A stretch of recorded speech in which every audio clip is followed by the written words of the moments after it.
আজ 2রা ফেব্রুয়ারি।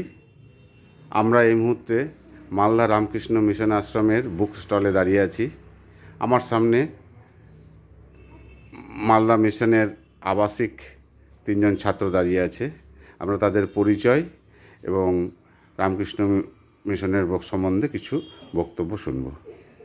আমার নাম কৃষ্ণেন্দু শাহ। আমি রামকৃষ্ণ মিশন বিবেকানন্দ বিদ্যা মন্দিরের ছাত্র, 10ম শ্রেণীর ছাত্র। আর আমি এখানে হোস্টেলে থাকি, মালদা রামকৃষ্ণ মিশন আশ্রম হোস্টেলে। আমার নাম সায়ন্তন পোড়েল, আমিও ক্লাস 10ম শ্রেণীতেই পড়ি। আমার নাম সুপ্রদীপ সরকার, আমি আমার বন্ধুদের সাথে 10ম শ্রেণীতে পড়ি। আমরা জানি ওম নমঃ শ্রী যতিরাজায় বিবেকানন্দ সূরয়ে সচ্চিৎ সুখ স্বরূপায় স্বামিনে তাপহারিণে। আমরা যেটি এখন পাঠ করলাম সেটি স্বামীজির প্রণাম মন্ত্র।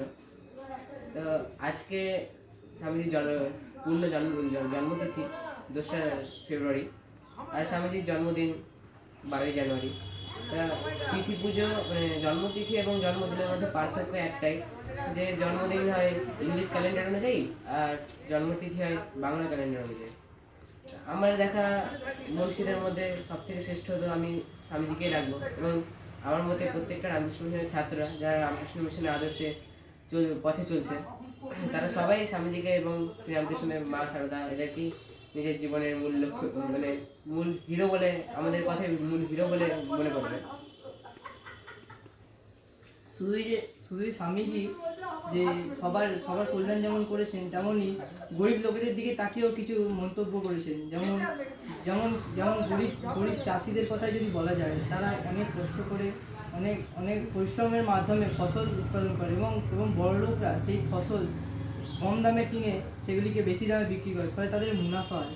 কিন্তু যে গরিব চাষি কিংবা সেই গরিব কৃষক যে ওই ধানটি উৎপাদন করলেন, তার নিজস্ব উৎপাদন বলতে শুধু তার ক্ষতিই হলো। সেই হিসাবে স্বামীজিও তাদের সেই বড়লোকদের বিরুদ্ধে রুখে দাঁড়িয়েছেন এবং তাদের প্রতি প্রতিরোধ গড়ে তুলেছেন।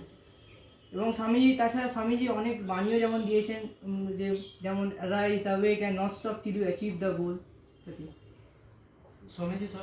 স্বামীজি সর্বদাই গরিবদের প্রতি নিজের ভালোবাসা, তারপরে সহায়তা ইত্যাদি প্রকাশ করিয়েছেন।